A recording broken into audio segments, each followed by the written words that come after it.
স্থপতি রাজন দাস। আমি সিলেটে প্র্যাকটিস করি। এই মুহূর্তে আমি দাঁড়িয়ে আছি আমার করা একটি প্রকল্পের সামনে, যেটা আমি ডিজাইন করেছি। এই বাড়িটির নাম হচ্ছে নিখিল। তো আমরা যখন একটা স্থাপত্য শিল্প রচনা করি, এই শিল্পের একটা বিশেষ জায়গা হচ্ছে যে প্রত্যেক স্থাপত্যের সাথে একজন ব্যক্তি জড়িত থাকেন, তার চিন্তা, তার চেতনা সবকিছু এই শিল্প রচনার সাথে জড়িত হয়ে যায়। এই প্রজেক্টে এইরকম একটি ঘটনা ঘটেছে। বাড়িটির নাম হচ্ছে নিখিল। নিখিল মানে হচ্ছে পৃথিবী। এই বাড়ির যিনি পূর্বপুরুষ, কোনো এক পূর্বপুরুষের নাম ছিল নিখিল। এই বাড়িটির যিনি, যাকে নিয়ে, যার স্মৃতি নিয়ে এখানে কাজ হয়েছে, নীলাঞ্জনা দাস জুই। তিনি সিলেটের একজন খ্যাতনামা নৃত্যশিল্পী। সিলেটে ওনার একটা স্কুল আছে, আর ওনার প্রতিষ্ঠানের নাম নৃত্যশৈলী, ওনারই বাড়ির। এবং আপনারা যদি নাম ফলকের দিকে তাকান, সেখানকার যে নামের যে ফন্টটাও দেখবেন একটা স্মৃতির সাথে জড়িত। রবীন্দ্রনাথের পাণ্ডুলিপি থেকে নেওয়া টাইপোগ্রাফি মেনটেন করে এটা নাম ফলক তৈরি করা হয়েছে। নৃত্যশিল্পী নীলাঞ্জনা দাস জুইয়ের কথা আমরা বলছিলাম। তার জীবন, তার কাজ, তার স্মৃতি এই বাড়িতে আমরা ধরার চেষ্টা করি। বাড়িতে যখন আপনি প্রবেশ করবেন, প্রবেশ করার পরেই আপনি সিঁড়ি পাবেন। সিঁড়ি দিয়ে 6 ফিট উঠলেই আপনি একটা সমতল জায়গা পাবেন, যেখান থেকে, সেই অন্তর্ভুক্ত জায়গা থেকে আপনি ডানে এবং বামে মুভ করতে পারবেন। ডান দিকে যদি চলে যান, তাহলে নিচের জায়গাটিতে ওনার নাচের স্কুলটি আছে। আবার আগের জায়গায় ফিরে বাদিকে চলে যাই, তাহলে তার উপরের লেভেলে, অর্থাৎ দোতলায়, ওনার মা বাবার যে বাড়িটি, সেটাই একটা ফ্লোরে আছে। এবং তার উপরে আরেকটি ফ্লোরে ওনার স্বামী এবং তার মা থাকেন, মানে ওনার শ্বশুর বাড়ি। এবং ছাদে যদি চলে যাই, তাইলে আবার সেই জায়গায় ছাদকে আমরা 2 ভাগে ভাগ করেছি। একটা হচ্ছে ছাদে একটা আড্ডা মারার জায়গা, ছাদে বৃষ্টি পড়ার জায়গা এবং নাচের জায়গা। এবং ছাদের আরেকটি অংশ যেটা পশ্চিমে পড়েছে, সেখানে কাপড় শুকানোর জায়গা, যেটা ব্যবহারিক জায়গা। তো নাচের ফ্লোরটার হাইট বেশি। আমরা মেজানাইন ফ্লোরিংয়ের মাধ্যমে নাচের স্কুলটার হাইট বাড়িয়েছি। আমি এখন বসে আছি ইনবিটুইন ফ্লোরে। তো নাচের স্কুলটা হাইট বেশি, তার যে দেয়ালের যে কাজ, সেখানে আমরা ব্রিকের কাজ করেছি, ব্রিকের বিভিন্ন রকম জালি ব্যবহার করেছি। এবং ভালোভাবে তাকালে দেখা যাবে অনেকগুলো জানালা আছে, জানালাগুলো সবই কাঠের।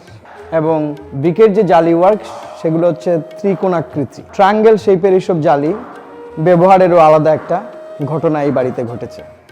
নাচের জায়গার যে ব্যাকগ্রাউন্ডে একটি সর্বসম ডিজাইন, যাকে বলে সিমেট্রিক্যাল ডিজাইন তৈরি করার চেষ্টা করা হয়েছে, যেখান থেকে পূর্ব দিক থেকে সকালবেলা আলো আসে। এবং সকালবেলা নাচের স্কুলের এই আলোটা যখন এসে নাচের স্কুলের ফ্লোরে পড়ে, মেঝেতে পড়ে, তখন একটা অদ্ভুত দৃশ্যের অবতারণা হয়। তারপর আমরা উপরে যদি চলে যাই, ওনার বাড়িতে চলে যাব।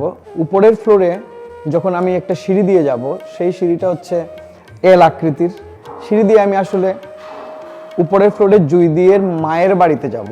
এবং মায়ের বাড়ির ঠিক মাঝখান দিয়ে সার্কুলেশন স্পেস রাখা হয়েছে, যেখান দিয়ে একজন লোক উঠে তারপরে আরেকটা অপোজিট, বিপরীত কোণায় আরেকটি সিঁড়ি আছে, সেটা দিয়ে উনি ওনার শ্বশুর বাড়িতে যাবেন। আমি যেটা বুঝাতে চাচ্ছি সেটা হচ্ছে 3টি বাড়িকে একই অঙ্গের মধ্যে আত্মস্থ করা হয়েছে।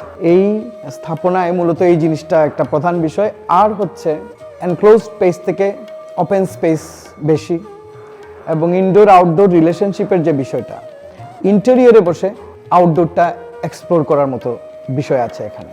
মানে আমি বাড়ির ভিতরে থেকে বাইরটাকে অনুভব করতে পারবো। এই মুহূর্তে আমরা বসে আছি দোতলায় এবং সামনের বারান্দায় বসে আছি। আপনারা যদি তাকান, বারান্দাটার ঠিক মাঝ বরাবর আমি বসে আছি। ডানে এবং বামে দুদিকে হচ্ছে 2টি ডাবল হাইট স্পেস আছে। একদিকে হচ্ছে পার্কিং, আরেকদিকে হচ্ছে বাগান। এবং বারান্দাটা সোজা এগিয়ে গিয়ে একটা লম্বা বারান্দায় পরিণত হয়েছে। পুরো সাইট জুড়েই, অলমোস্ট বিল্ডিংয়ের এমাথা থেকে ওমাথা পর্যন্তই লম্বা বারান্দা। এবং আমার পেছনে আমরা দেখছি যে ডাইনিং দেখা যাচ্ছে, একটা ড্রয়িংয়ের মতো স্পেস দেখা যাচ্ছে, কিন্তু সেগুলো ডিফাইন্ড না। এবং পিছনে রেসিডেন্সিয়াল ইউনিট মিনস পিছনের দিকে বেডরুমগুলো আছে। ভালো করে যদি খেয়াল করে দেখেন, প্রত্যেকটা জায়গায় যে ডিটেইলগুলো আছে, সেই ডিটেইলগুলোর মধ্যে ট্রায়াঙ্গেলের একটা প্রাধান্য আছে। ব্রিকেও সেটা আমরা করেছি। আমরা যদি বাড়ির রেলিংয়ের দিকে তাকাই, সেই জায়গায় আমরা কংক্রিট স্ক্রিন ব্যবহার করেছি, যেটাতে এই ট্রায়াঙ্গেল দিয়ে এই নকশাটা করা হয়েছে। এই কংক্রিট স্ক্রিনটাও অনেক বেশি জলবায়ু বান্ধব বলে আমি মনে করি। এখানে আপনি ঢুকে বিভিন্ন দিকেই যাবেন, প্রতিটা স্পেসের আলাদা বৈশিষ্ট্য আছে, কিন্তু একটা স্পেসের উপর দিয়ে আরেকটা স্পেসে যেতে হবে। এটা দিয়ে কি হচ্ছে, 3টা ফ্যামিলি আসলে এক হয়ে যাচ্ছে। আর পুরো বাড়ির যে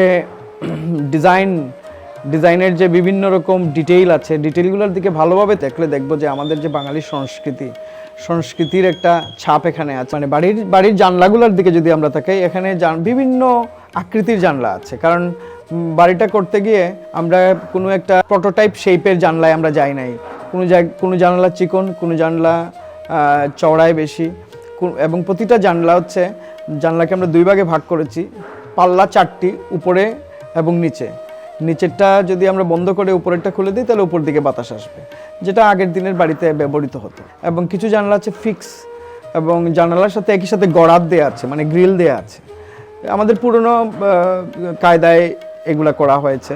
তারপর ফ্লোরিং এটা টেরাকোটা টাইল, আমাদের মিরপুর সিরামিকের টেরাকোটা টাইল ব্যবহৃত হয়েছে। ওটার সাথে যাতে রঙের সাজুজ্য রক্ষা করে করা হয়েছে। আর যারা এই বাড়িতে থাকেন তারা যেহেতু খুবই শিল্পমনস্ক, তারা প্রকৃতি প্রেমিকও, সুতরাং অনেক রকম গাছের এখানে উপস্থিতি আমরা লক্ষ্য করছি। এবং অদ্ভুত বিষয় হচ্ছে, আমি যখন এটা ডিজাইন করার সময় ডিজাইনের শুরুতে হয়তো আমি এটার প্ল্যান করেছিলাম, কিন্তু বানাতে এই বিল্ডিংটা এরকম হয়ে গেছে। মানে কাজের সময় ইম্প্রোভাইজেশন অনেক বেশি হয়েছে। আমি দেখেছি যে আমাদের 3 তলায় আমরা গিয়ে হঠাৎ মনে হলো যে এই জায়গাটা একটু উঁচু হলে ভালো হতো, সুতরাং ওই জায়গায় আমরা একটা ডাবল হাইট দিয়ে দিচ্ছি, সেটা খুবই ছোট এবং প্রপোর্শনাল। আরেকটা বিষয় হচ্ছে, যদি আমরা ক্লাইমেটের দিক থেকে চিন্তা করি, মানে আমরা জলবায়ুর দিক থেকে যদি চিন্তা করি, সিলেট অঞ্চলে আমরা জানি খুবই বেশি বৃষ্টি হয়, এবং ব্রিকে যদি আমি বিল্ডিং বানাই ব্রিক ফেসিং করে, তাহলে বৃষ্টি হচ্ছে তার একটা শত্রু, কারণ বৃষ্টি পড়লে সেখানে শ্যাওলা পড়ে যায়, আমরা জানি ড্যাম্পনেস আসে। এই প্রকল্পে আমরা যেটা করেছি, যে জায়গাতেই ব্রিকের দেয়াল আছে তার সাথে কিন্তু রেইন শেড আছে। সবগুলো হচ্ছে কংক্রিটে করা, এবং সবগুলোর কালার হচ্ছে সাদা, বাদবাকি অংশ কিন্তু ব্রিক। মানে ব্রিক এবং এই কংক্রিটের একটা কম্বিনেশন আছে এখানে। আর যেহেতু নিচতলায় একটি নাচের স্কুল আছে, নাচের স্কুলের জায়গা পরিসর কলামলেস হতে হবে, সুতরাং স্প্যানটা এই কারণে বড় হয়েছে। এখানে নর্থ সাউথের যে বিষয়টা, আমি যেখানে বসে আছি বাড়ি কিন্তু পশ্চিমমুখী, রোদ এদিকে আসে, সুতরাং এই দিকেই আমরা বড় বারান্দাটা ব্যবহার করেছি, যে রোদ ফিল্টার হয়ে ভিতরে যাবে। আরেকটা বিষয় হচ্ছে, সেটা ছাদের উপরে আমরা জল ছাদ করেছি, যে কারণে সরাসরি হিট কম প্রবেশ করে। এবং এই বাড়িতে এসি নেই, এসি ছাড়াই এই বাড়িটি চলছে। এবং ছাদে একটা টেরাস আছে, যে টেরাসে ওনারা বৃষ্টি উপভোগ করতে পারেন, এবং ওই জায়গায়ও নাচের বিভিন্ন রকম অনুশীলন করে থাকেন। সব মিলিয়ে আমি বলবো যে যিনি বাড়িতে থাকবেন তিনি আসলে মূল বাড়ির রচয়িতা। বাড়িটা একজন স্থপতি কেবল স্পেসটাই বানিয়ে দেয়, তারপর গৃহকোণ সাজানোর দায়িত্ব যারা বাড়ির অধিবাসী তাদেরই। এই গৃহকোণ রচনার যে একটা ইচ্ছা, সেই ইচ্ছাটা তৈরিতে এই বাড়ির অধিবাসীদেরকে এই পরিসরটা উদ্বুদ্ধ করেছে কিছুটা।